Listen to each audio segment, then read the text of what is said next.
राजगड सोडून खासे राजे अहमदनगर औरंगाबादेपर्यंतचा मोगलाई मुलूक जेर करून राजगडावर परतले होते.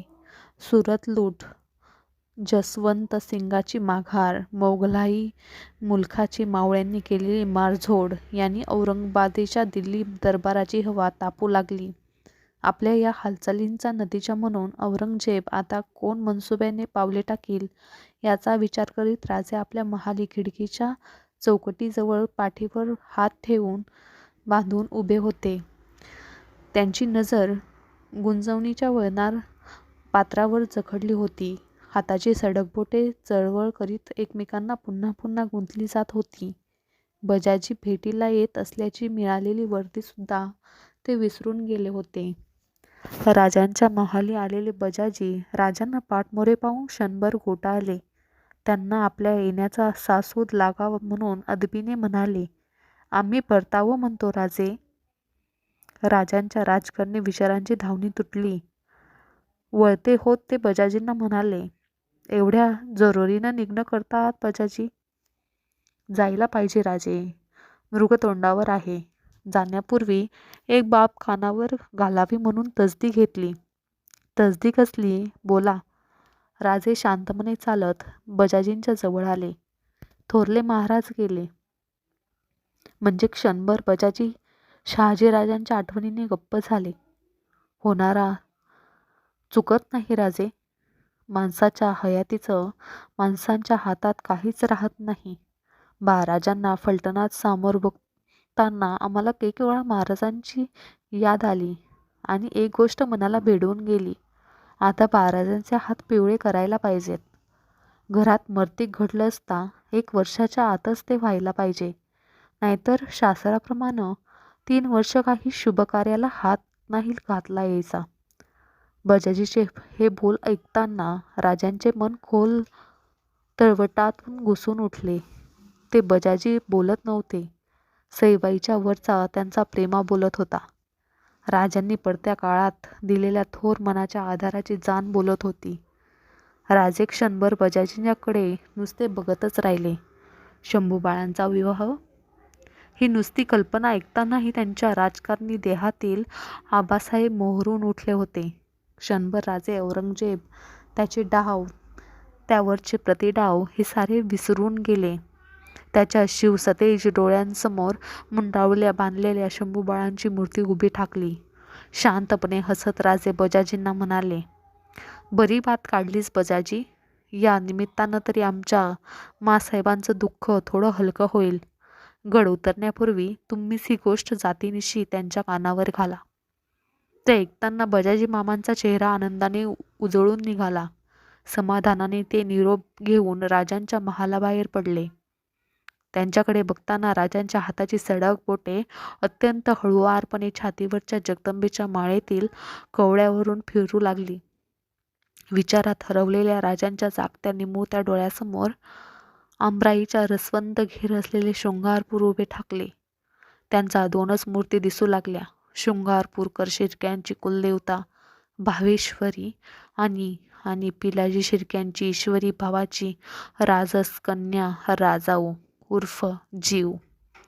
राजांनी शृंगारपूरला थैलीस्वार पाठवून पिलाजी शिर्क्यांना गणोजी आणि राजाऊ यांच्यासह टाकोटाक येण्यासाठी बोलावून धाडलं. पिलाजीराव आपला कबिला घेऊन 2 मुलांसह राजगडावर आले. राजांनी वडीलधाऱ्या जाणत्यांच्या साक्षीनं सदर बैठक बोलावली. सदरेवरच्या एका तर्फेला चिकाच्या पडद्याआड राजांचा राणीवंश बसला होता. भरल्या सदरेत जिजाबाईंच्या तर्फेला बसलेल्या राजांनी पिलाजींवर शिर्क्यांना शब्द टाकला, "आमचे महाराज साहेब गेले.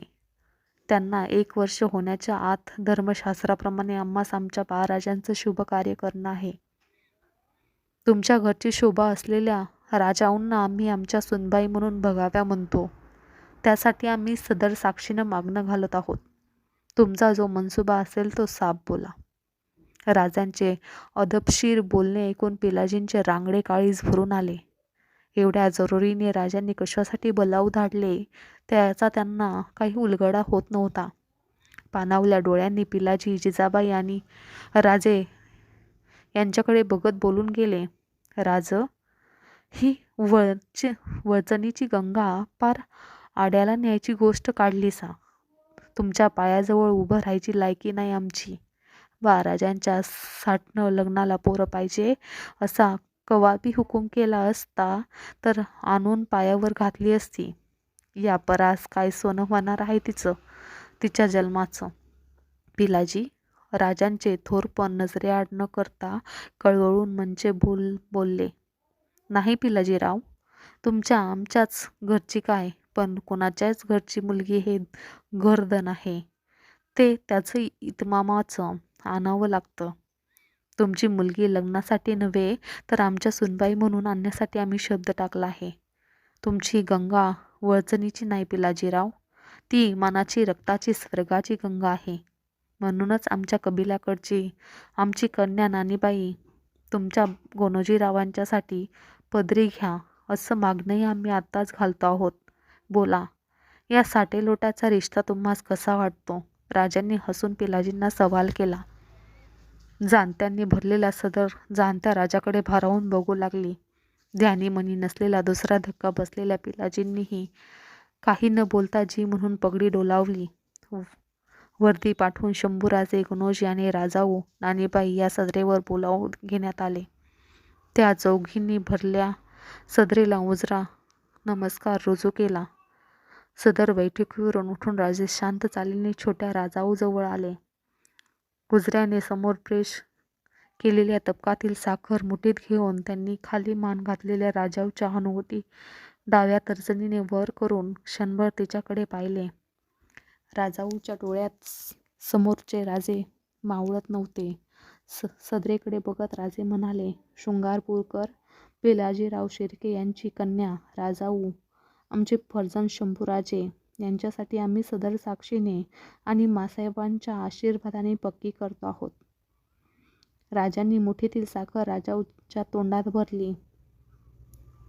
उपाध्यायांनी पुढे केलेल्या तबकातील कुंकू घेऊन त्यांची आडवी चिरी राजाऊंच्या कपाळी रेखली आणि राणीवंशाच्या रुखाने एक निसटती नजर चिकाच्या पडद्याआड दिली. राजाऊने वाकून राजांचे पाय शिवले. पडद्याआड राणीवंशात क्षणभर कुजबूज उठली. राजाऊच्या तोंडी साखर भरण्यासाठी कुणी जावे यासाठी नजरेनंच जापसाल झाले. सदर खोळंबली होती. चिकाच्या पडद्याआड दूर सारून सोनपुत रंगाच्या आणि तशाच काळजाच्या पुतळाबाई पदर सरता करीत सदरेवर आल्या. मासाहेबांना नमस्कार करून त्यांनी पुढे होत राजाऊच्या तोंडी साखर भरली. वाकून नमस्कार करणाऱ्या राजाऊला ओक्षवंत व्हा असा तोंडभर आशीर्वाद दिला.